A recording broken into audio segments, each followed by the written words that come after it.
Es la temporada de Halloween y las familias en los Estados Unidos y muchos otros países están pasando mucho tiempo pensando en dulces.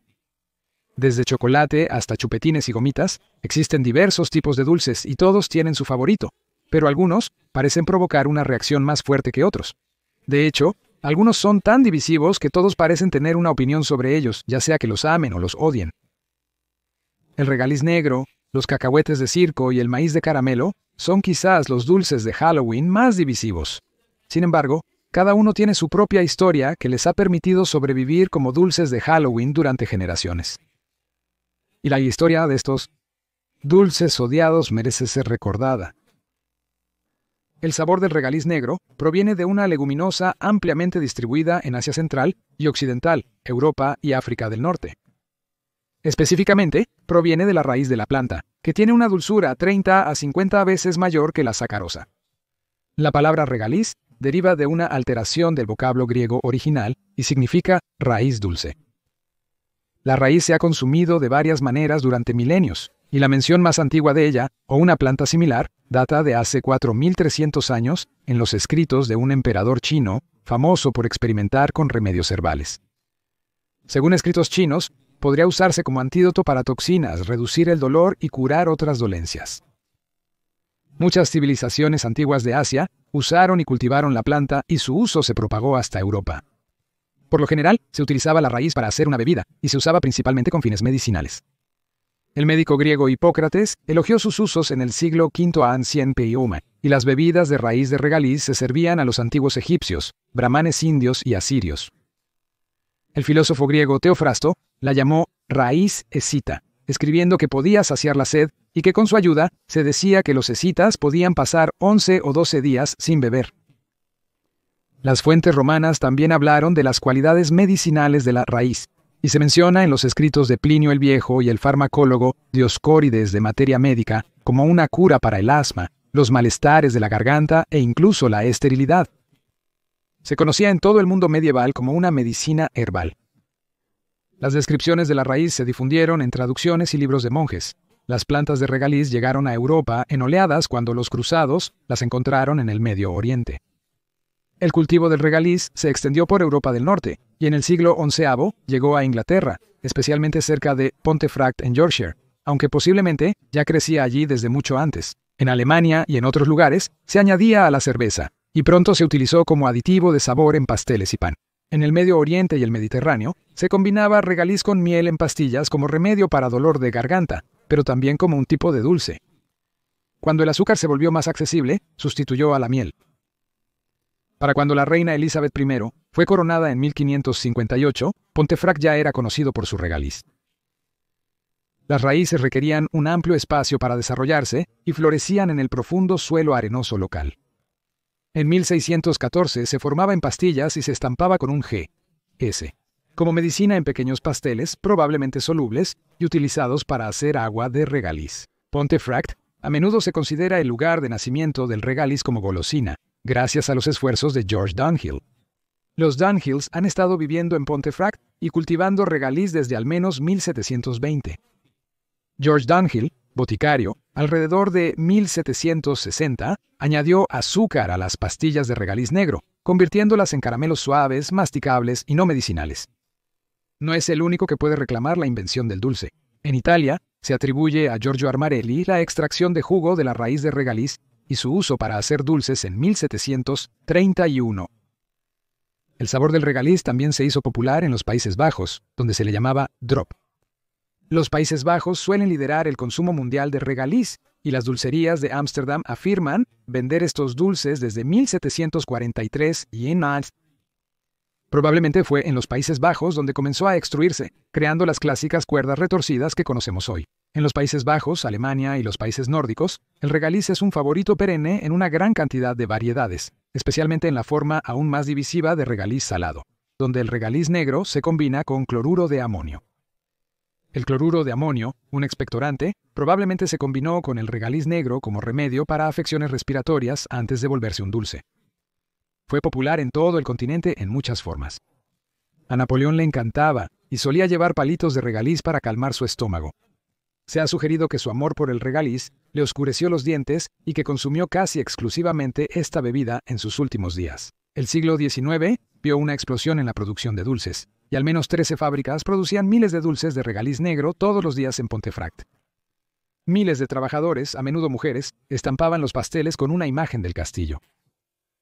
La globalización e industrialización absorbieron a la mayoría de estas empresas, y el cultivo de regaliz se desvaneció, ya que importar saborizantes del Mediterráneo y Turquía se volvió más barato. Según una edición de septiembre de 2017 de Garden Illustrated, anecdóticamente, el cultivo de raíz de regaliz en Pontefract decayó cuando los soldados estadounidenses introdujeron los dulces de chocolate a los británicos durante la Segunda Guerra Mundial. En los Estados Unidos, las empresas de regaliz existían desde al menos 1845 e introdujeron posteriormente sabores como cereza y frambuesa en productos como Red Vine y Twizzlers. Estos productos se han denominado regaliz y regaliz rojo debido a su forma similar, y se acuñó el término regaliz negro para los dulces tradicionales con sabor a regaliz. El regaliz se utiliza frecuentemente para enmascarar el sabor de la nicotina en los productos de tabaco en América. Alrededor de 1900 Bassett's, una empresa británica, introdujo una variedad de regalices combinados con azúcar, coco, gelatina y otros ingredientes. Los regalices son populares a nivel mundial, especialmente en Gran Bretaña y los Países Bajos. Good and Plenty, posiblemente el dulce de marca más antiguo en los Estados Unidos, se produjo por primera vez en 1893 y en Mianpo. A pesar de su historia, el dulce es muy polarizante. Según una edición de febrero de 2018 del Washington Post, aunque no hay muchos datos para medir la popularidad del regaliz, anecdóticamente parece ser uno de los sabores más polarizantes. Algunos lo han llamado el diablo en forma de dulce. BuzzFeed publicó un cuestionario titulado «¿Sabemos si te gusta el regaliz negro?» con solo una pregunta. Y era una pregunta de sí o no. ¿Tienes 80 años? Una encuesta de la Asociación Nacional de Confiteros reveló que solo el 3% dijo que el regaliz era su dulce favorito de niños, y en un ranking de 538 de 86 dulces Good and Plenty, quedó último, según el Post. Aún así, el regaliz negro sigue adelante. En agosto, Cipia utilizó Google Trends para analizar 50 dulces populares y la frecuencia de búsqueda de cada uno en Estados Unidos para determinar el dulce de Halloween más popular en cada estado. Asombrosamente, el regaliz negro resultó ser el dulce de Halloween más popular en Colorado. Y el sabor sigue siendo popular a nivel mundial, no solo en dulces, sino también en cervezas y alcohol, como Jägermeister, Sambuca y Ouzo. El sabor a regaliz incluso está presente en NyQuil. Sin embargo, no todo el sabor a regaliz proviene de la raíz de regaliz, sino de otras plantas con sabores similares. Por ejemplo, en los Estados Unidos a menudo se usa el hinojo, así como las semillas de la planta de anís, aunque ninguna de las dos está particularmente relacionada con la raíz de regaliz. En Asia, se usa frecuentemente el anís estrellado, fruto de un árbol perenne, aunque curiosamente no está muy relacionado con el regaliz ni el anís. Los dulces de malvavisco con forma de cacahuate y sabor a naranja llamados Circus Peanuts son igualmente divisivos. Steve Almond, quien escribió el libro Candy Freak, los llama un caramelo completamente desconcertante. Se desconoce la invención exacta del caramelo. El origen de los malvaviscos con forma de cacahuete y sabor a plátano es incierto para historiadores, expertos en caramelos y fabricantes de estos dulces. Múltiples compañías han producido el artículo por décadas. Spangler ha fabricado caramelos desde los años 30 y perfeccionó su receta en 1941, mientras que Melster, con sede en Wisconsin, los ha estado haciendo desde 1919. De acuerdo con Spangler, en la Segunda Guerra Mundial se vendían cacahuetes de circo mezclados, como reemplazo del azúcar, debido al racionamiento bélico. Hemos intentado averiguar por qué se les llama cacahuetes de circo, dijo un portavoz de Spangler Candy en un artículo de 2003 en el North Bay a Bohemian. Hemos preguntado a personas de la familia Spangler, preguntamos a historiadores del circo Barnum y Bailey, pero nadie sabe. Por cierto, nadie sabe por qué son naranjas o por qué tienen sabor a plátanos. Andrew Zimmern, que es chef, crítico de alimentos y restaurador, escribió en su libro Guía de Andrew Zimmern para alimentos excepcionalmente extraños, salvajes y maravillosos, que el rumor dice que la extraña elección de hacerlos con sabor a plátano se quedó después de un incidente raro con aceite de plátano. El misterio de los cacahuetes de circo es un pedazo de historia olvidada. Las fuentes concuerdan en que los dulces de 1 centavo surgieron en el siglo XVIII y eran comunes en las exhibiciones de la época. Existen referencias a cacahuetes de malvavisco en anuncios de dulces desde al menos 1903 y a cacahuetes de circo desde 1919. Se han propuesto varias teorías sobre sus orígenes, incluyendo que se originaron con los circos itinerantes, pero nada ha sido probado de manera concluyente, y los autores Richard y Anna Kate Hartle sugieren en su libro de 2008, Food Bites, La ciencia de los alimentos que comemos, que la historia de los cacahuetes de circo está nublada, quizás porque nadie quiere admitir que son responsables de desarrollar este producto tan denigrado. ¿Qué? Está claro que la golosina, ampliamente odiada en Internet, tiene una popularidad extraña y duradera, y ha servido durante al menos 120 años como un dulce aparentemente único en América. El dueño del mayorista de dulces, Candy Favorites, incluso los llama no tanto dulces como americana.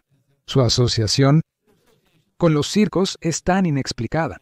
La forma de los cacahuetes y su consumo habitual en los circos podrían explicar su nombre. Spengler registró la marca en 1950, pero la abandonó en los 90. Inicialmente, eran un dulce estacional, generalmente disponible en la primavera, y no se disfrutaban ampliamente durante todo el año hasta los años 40, y la tecnología de los plásticos permitió la creación de bolsas selladas. A pesar de su aparente impopularidad, Spengler hizo casi 4 millones de libras de dulces en 2006, y han lanzado diversos sabores, colores y formas estacionales a lo largo de los años. Al igual que el regaliz negro, el malvavisco también tiene una larga historia que se remonta al antiguo Egipto, donde se hacía con savia de malva mezclada con miel y nueces, y se usaba con fines medicinales. Los malvaviscos se hicieron populares en Francia en los 1800. La alta demanda llevó a un nuevo método de producción usando el sistema de mogul de almidón, donde se vertía la mezcla de agua y azúcar en moldes de almidón de maíz. La malva tradicional fue reemplazada por gelatina, lo que creó un producto estable. Los cacahuetes de circo tienen una textura única, más dura y arenosa que los malvaviscos regulares, y requieren un cuidado especial. Steve Kerr, vicepresidente en Spengler, afirma que son los dulces más complejos de elaborar en la empresa debido a la confluencia de múltiples variables. Los ingredientes clave para la gelatina son azúcar, agua y jarabe de maíz, pero la humedad es crucial para obtener su textura distintiva. Aunque a menudo son tan despreciados que la gente parece confundida de que aún existan, la encuesta de Cipia encontró que los cacahuetes de circo eran el dulce de Halloween más popular en Oklahoma y han tenido un legado más popular en forma de cereal para el desayuno. Según General Mills, John Houlihan tuvo la idea para el cereal Lucky Charms cuando cortó cacahuetes de circo en Cheerios, lo que llevó a la creación de Marbits, pequeñas piezas de malvavisco que son mágicamente deliciosas. Y hay otro dulce que compite por el título del más divisivo o incluso el más odiado, el maíz de caramelo. Al igual que los cacahuetes de circo, los orígenes del maíz de caramelo se remontan al siglo XIX. Aunque hay desacuerdos, generalmente se atribuye la invención del pretzel a Philipp Wunderle, un inmigrante alemán en Filadelfia. En 1865, Wunderle llegó a los Estados Unidos, y en 1871 comenzó a hacer dulces en Filadelfia, y en 1876 se unió a George Renninger. Según los hijos de Wunderle, se dice que Renninger inventó la crema de mantequilla o el material para el maíz de caramelo en 1888. Las primeras obras de Renninger tenían forma de bellotas, nabos y calabazas, y el origen exacto del maíz de caramelo es menos claro. La Asociación Nacional de Confiteros llama leyenda que Renninger inventó el caramelo. Su popularidad llegó más tarde, cuando los caramelos Goelitz, ahora conocidos como Jelly Belly, comenzaron a producirlos a finales del siglo XIX o principios del XX. La historia de Wunderle tiene pruebas convincentes, incluyendo una patente para una caja con forma de tambor inventada por Renninger y asignada a Philipp Wunderle, y un pequeño cubo publicitario de Wunderle, el mejor maíz de crema de mantequilla, propiedad de la histórica confitería Shane en Filadelfia, no Nesiem. La fabricación de caramelo de maíz era un proceso complicado antes de la era de las máquinas, que requería que varias personas vertieran manualmente grandes cubos de crema coloreada en 3 pasadas. La producción probablemente era estacional y requería cientos de personas cargando cubos para verter en moldes revestidos de almidón de maíz. Aunque siempre ha parecido un grano de maíz, no siempre se le conoció como caramelo de maíz, sino como alimento de pollo o maíz de pollo. Goelitz afirma que fue tan exitoso que los llevó a través de la Depresión y 2 guerras mundiales, y constituyó una parte significativa de sus ingresos. Originalmente no estaba asociado con Halloween. El naranja y amarillo evocaban el otoño y la cosecha para una nación mayormente agrícola en el siglo XIX, pero a menudo no se comía maíz antes de la llegada de variedades más dulces. Los anuncios muestran que estaba más estrechamente asociado con los pollos que con el maíz, con lemas como algo por lo que vale la pena cantar, o un gallo apodado el rey de los campos de maíz dulce. Tardó más en asociarse específicamente con Halloween, cuando se vende la mayoría de los dulces actualmente. Pedir dulces o truco o trato creció en popularidad después de la Segunda Guerra Mundial, y al menos en los primeros años, las compañías de dulces no pensaban en Halloween como una fiesta de dulces. En cambio, se enfocaban en Navidad, Pascua y hasta el cumpleaños de Washington. Según el libro Candy, A Century of Panic and Pleasure, en 1957, Brooks publicitaba el maíz de caramelo como uno de sus dulces de verano, junto con los cacahuetes de circo. En 1951, una farmacia de Virginia publicitaba el maíz de caramelo como el dulce favorito de los niños para picar durante todo el año. Fue en los años 50 cuando Halloween se asoció estrechamente con los dulces y se produjo un aumento dramático en la publicidad de maíz de caramelo en octubre. Los colores otoñales y la conexión con el otoño y la cosecha ya estaban presentes. Solo necesitaban un poco de marketing, los dulces triángulos de cera. Pero el maíz de caramelo tiene opositores. Un crítico en el sitio web de Takeout describe la textura como la cera de oído de Satanás. Una edición de octubre 2022 de United States of America Today citó a Paul Adams, un editor senior de la revista Cooks Illustrated. Tiene un sabor muy dulce que puede fatigar el paladar, como comer cucharadas de miel o azúcar. El artículo indica que el maíz de caramelo es especialmente polémico, causando disputas anuales en Twitter. El sitio web candystore.com representa un símbolo de su naturaleza divisiva. Según ventas mayoristas, el sitio web indica que el maíz de caramelo está entre los 10 dulces preferidos en América. En una encuesta al consumidor sobre el peor dulce, el maíz de caramelo ocupó el primer lugar, seguido por los cacahuetes de circo. El método Scipia determinó que el maíz de caramelo es el dulce de Halloween más popular en West Virginia. Y una encuesta de la Asociación Nacional de Confiteros de 2013 encontró que era el segundo dulce favorito detrás del ganador abrumador, el chocolate. A pesar de la controversia, se producen 35 millones de libras de este cada año, unas 9,000 millones de piezas. El 30 de octubre es el Día Nacional del Dulce de Maíz. El Día Nacional del Regaliz es el 12 de abril, y aunque los cacahuetes de circo no tienen su propio día nacional, el Día Nacional del Malvavisco es el 30 de agosto. Entonces, ¿por qué mantenemos estos dulces durante generaciones, incluso aunque generen tal vitriolo? Bueno, quiero decir, a algunas personas parece que realmente les gustan, pero Mashett ofrece un argumento sobre por qué mantenemos los dulces controvertidos que no tienen nada que ver con el sabor y la textura, diciendo que algunos psicólogos dicen que todo el odio no tiene nada que ver con el maíz de caramelo, pero todo tiene que ver con el amor de los estadounidenses por discutir. Es decir, los mantenemos porque nos gusta gritarnos el uno al otro en Twitter. Ay. Prefiero otra explicación. Quizás los mantenemos porque tienen una historia tan maravillosa. Podrías llamar a eso nostalgia. Podrías llamar a eso tradición.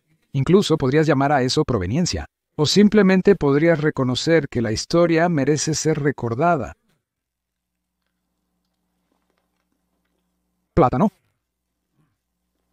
Espero que hayas disfrutado este episodio de El Hombre de la Historia. Visita nuestra comunidad en thehistoryguy.locals.com, nuestra página web en thehistoryguy.com y nuestra mercancía en teespring.com, o reserva un mensaje especial de El Hombre de la Historia en Cameo.